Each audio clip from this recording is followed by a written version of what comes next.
Bueno, ¿cómo están? Ahora sí vamos a empezar con el tema central de este curso, que es ya todo lo referente a la nutrición parenteral.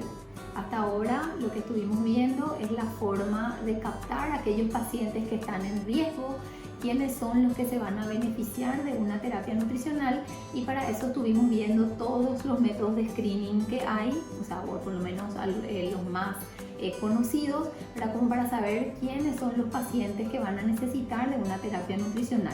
Así que ahora, a partir de este módulo, vamos a entrar netamente en lo que es el tema que se refiere, que es la nutrición parenteral, todo lo que un nutricionista debe saber. Eso es muy importante aclarar. Un licenciado en nutrición no puede indicar ni puede prescribir una nutrición parenteral. Eso debe hacerlo el médico. Pero este equipo de terapia nutricional está conformado por varios profesionales. El médico encabezando, el nutricionista, el enfermero, el químico farmacéutico, el kinesiólogo, y nosotros como nutricionistas tenemos un rol fundamental dentro de este equipo porque somos los encargados de hacer la evaluación nutricional del paciente y calcular los requerimientos que va a necesitar. Por lo tanto, debemos de conocer perfectamente este tipo de terapia para poder participar con altura y con mucha capacidad de un equipo interdisciplinario de terapia nutricional. Así que vamos a empezar. En esta primera parte vamos a hablar de una breve introducción, de una historia breve también de lo que es la nutrición o cómo fue avanzando la nutrición parenteral, y en un segundo video vamos a hablar de cuáles son las indicaciones y contraindicaciones. Así que con respecto a la introducción, cuando hablamos de terapia nutricional, sabemos que las vías de acceso son varias. Podemos usar desde el punto de vista enteral, tenemos el acceso a las sondas nasogástricas, sondas transpilóricas, las gastrostomías y las yeyunostomías, que siempre son indicadas cuando tenemos un tubo digestivo funcionante. Pero en caso de que este tubo digestivo no funcione, tenemos las otras vías de acceso, que son las vías parenterales, que podemos acceder a través de una vía periférica o una vía venosa central. Entonces, en este curso nos vamos a centrar netamente en esos accesos parenterales. Vamos a ver después en cuándo se indica cada uno de esos accesos. Este algoritmo siempre debemos de recordar. Cuando el tracto digestivo funciona, se utiliza siempre la nutrición enteral. En caso de que no funcione, vamos a indicar una nutrición parenteral.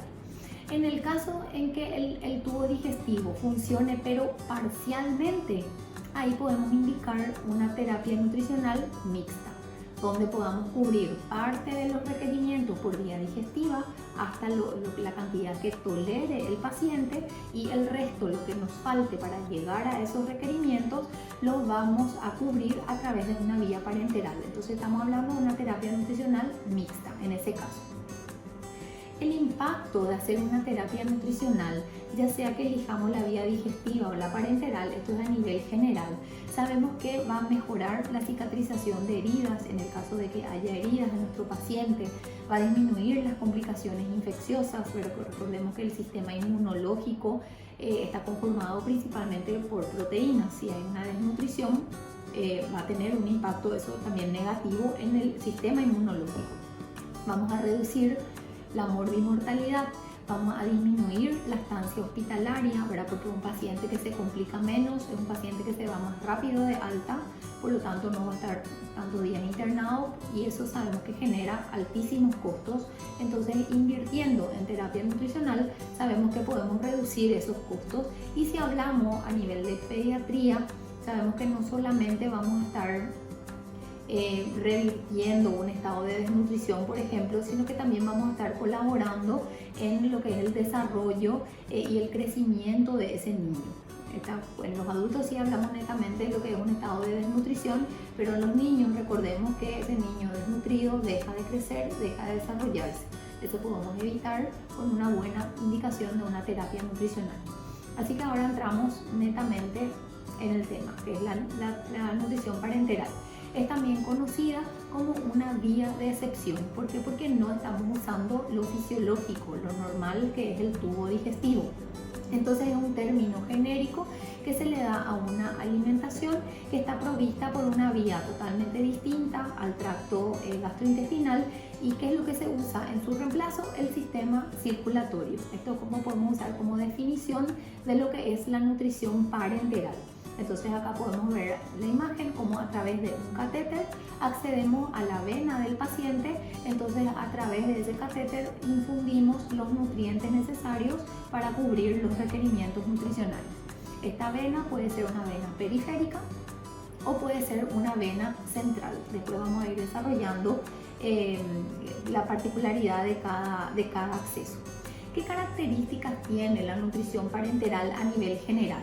Primero, es muy importante algo que tenemos que tener en cuenta, que ahí estamos aportando los nutrientes directamente al torrente circulatorio. Por eso es que hay que tener mucho cuidado en la prescripción o en la formulación de las bolsas de nutrición parenteral que le vamos a infundir al paciente. Acá no tenemos ese proceso digestivo y no tenemos el filtro hepático. Todo llega directamente al acceso circulatorio. Cuando es la única vía de alimentación del paciente, tenemos que asegurarnos de cubrir todos, tanto macro como micronutrientes. Si es una terapia mixta, por ahí gran parte de los micronutrientes podemos cubrir por vía digestiva y no necesariamente por vía parenteral. Pero si la vía parenteral en un caso es la única vía de acceso, tenemos que tratar de cubrir siempre los requerimientos. Otra cosa muy importante es que al alimentar directamente al torrente circulatorio vamos a obviar todos los mecanismos de regulación en cuanto a lo que es la ingestión y absorción de nutrientes. Por lo tanto, debemos de evitar sobrecargas o deficiencias para evitar desequilibrios. ¿A qué me puedo referir? Si, por ejemplo, sobrealimentamos o damos algo muy concentrado a través de la vía digestiva, ¿qué va a pasar? El paciente capaz no va a ser capaz de absorber todos los nutrientes que le estamos dando, entonces puede hacer una diarrea osmótica, por ejemplo, con distensión abdominal, y todo lo que no se absorbe se elimina a través de ese proceso diarreico. En cambio acá en la parenteral no tenemos ese filtro. Todo lo que aportemos por debajo o por encima de lo que necesita el paciente puede ocasionar un desequilibrio. Así que hay que tomarse el tiempo para hacer correctamente los cálculos al momento de formular la bolsa. Y otra característica es que como tenemos un acceso directamente a la vía circulatoria, hay una gran facilidad para las infecciones. Y este es el principal problema que hay que tratar de evitar en una nutrición parenteral, porque realmente, después vamos a hablar en este momento de las complicaciones, pueden ser realmente muy graves y llevarle a la muerte del paciente. Pero si es que se maneja con los cuidados, cumpliendo con todos los pasos necesarios, vamos a minimizar o evitar la aparición de cualquier proceso infeccioso. Bueno, eso con respecto a lo que es una introducción de nuestro tema, para pasar directamente a lo que es la historia. Hay mucho para decir de la nutrición parenteral. Yo les traje algunas cosas muy puntuales para no demorarnos tanto tiempo en esta parte, que quizá ustedes también, si es que les interesa, pueden buscar en la literatura, o también vamos a agregar en los materiales accesorios, ¿verdad? Como para que tengan, si les interesa leer al final del módulo. Bueno, realmente cuando se utiliza por primera vez un nutriente por el acceso venoso fue en el año 1873. Fue Older el primero en que empezó a introducir por vía circulatoria leche, así como escuchan. La leche fue el primer alimento que, como él consideró que era un alimento completo, fue el primer alimento que se pasó por acceso circulatorio. Antes de eso se pasaba alcohol a los pacientes, ¿sí? Pero obviamente después se dejó de usar. Pero bueno, fue en el año 1873 cuando por primera vez fue leche lo que pasó, lo que se utilizó para nutrir. ¿Qué pasó con estos pacientes? Todos murieron, obviamente, por cuadros infecciosos. Y se utilizó la leche para combatir la deshidratación grave que se producía después de una epidemia de cólera. Los pacientes tenían cuadros diarreicos muy importantes, por lo tanto, por esa deshidratación se empezó a indicar, bueno, este alimento por vía circulatoria. Finalmente terminaron muriendo todos esos pacientes, por lo tanto se suspendió la infusión.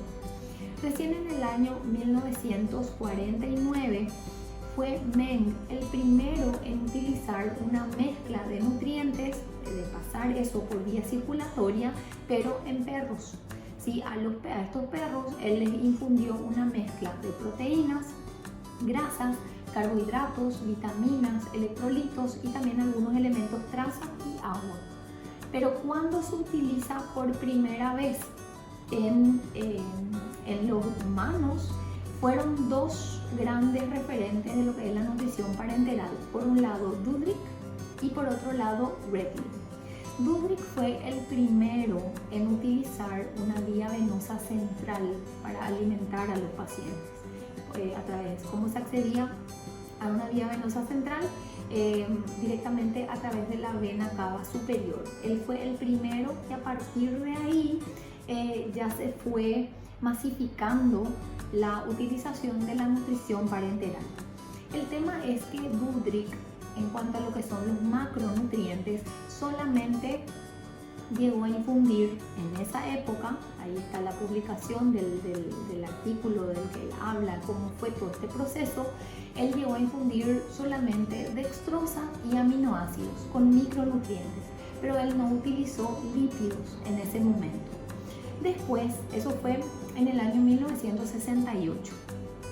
En el año 1972, Redling hace una publicación sobre unos pacientes, ¿verdad?, a los que él estaba alimentando ya vía parenteral desde el año 1961. Y Redling usaba, él detalla en esa publicación que él ya estaba usando lípidos por vía venosa. Al usar lípidos por vía venosa, eso hace que la bolsa tenga menos osmolaridad, porque en realidad tanto la dextrosa como los aminoácidos son los nutrientes que más osmolaridad le generan a la mezcla. Él, al usar lípidos, logró usar menos cantidad de dextrosa, por lo tanto las bolsas tenían menos osmolaridad y se utilizaban por vía periférica. Entonces Redling usaba lípidos por vía periférica, pero fue Dudrick el primero en utilizar una vía venosa central. El tema es que la nutrición parenteral que él hacía no era completa. Después, en el año 1973, ya fue Gigi Boy el que publica casos de pacientes, ¿verdad?, que recibieron una nutrición parenteral domiciliaria por más de 23 meses sin complicaciones y con una buena rehabilitación. Él fue el primero en indicar este tipo de terapia durante mucho tiempo a ciertos pacientes en su domicilio. Bueno, entonces hasta ahí se distinguían dos grandes escuelas, ¿verdad? La americana, ¿verdad?, con Dudrick, que utilizaba esa vía central, pero de una nutrición parenteral sin lípidos. Y por otro lado estaba la escuela europea con Redling, donde indicaba bolsas ya con lípidos, pero utilizaba vías periféricas para la alimentación de los pacientes. Eso con respecto a grandes rasgos de lo que fue, cómo fue evolucionando la nutrición parenteral.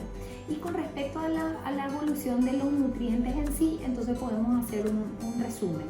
Hasta el año 1950 más o menos, lo que se utilizaba era el alcohol. ¿Por qué? Porque sabemos que el alcohol aporta 7 kilocalorías por gramo, entonces era una forma rápida de alimentar, de pasarle calorías a esos pacientes. El problema es que era tremendamente tóxico, por lo tanto después de un tiempo se dejó de utilizar. Después se utilizó la leche, como habíamos visto, que también por la muerte de esos pacientes se eliminó esa práctica, ¿verdad? Y a partir del año 1960 se utiliza básicamente la dextrosa y algunas proteínas hidrolizadas para alimentar. Recién en el año 1970 es cuando se publica por los trabajos de Redling la utilización del lípido, y a partir de acá ya se empieza a masificar el uso de este tipo de terapia nutricional. Como en esa época realmente la nutrición la nutrición enteral generaba muchas complicaciones, especialmente desde el punto de vista gastrointestinal. Los pacientes con muchas frecuencias se distendían, tenían diarrea, porque obviamente no existían los productos que existen hoy en día y no se manejaba la nutrición enteral como hoy día se maneja. Entonces, ante la presencia de todas esas complicaciones intestinales, era como una práctica habitual la indicación de la nutrición parenteral, hasta que después, entendiendo un poco más de fisiología y entendiendo un poco más acerca de los beneficios que genera la utilización del tubo digestivo, entonces fue minimizándose ya la práctica de la nutrición parenteral para que, bueno, la nutrición enteral vuelva a ganar mucha fuerza. Y ya a partir de hoy, con tantos productos disponibles, con un buen manejo, realmente las complicaciones son menores. Existen, sabemos que existen, pero son menores. Bueno, volviendo a nuestro tema de parenteral, en la actualidad una bolsa de parenteral puede tener hasta 40 o 50 componentes, porque vamos a aportar todos los macronutrientes más todos los micronutrientes. Estamos hablando de vitaminas, minerales, oligoelementos, elementos traza y electrolitos. Todo eso se agrega a una bolsa de nutrición parenteral. Por eso es que los cálculos deben estar muy bien hechos, porque pueden haber realmente muchas interacciones entre estos nutrientes dentro de la bolsa, generando problemas que, bueno, vamos a ir viendo más adelante. Así que bueno, hasta acá quedamos en este primer video de toda esta introducción y algo breve de lo que fue la historia de la nutrición parenteral, cómo fue evolucionando, y en el siguiente video de este segundo módulo vamos a hablar un poco de cuáles son las indicaciones de la nutrición parenteral y cuáles son las contraindicaciones.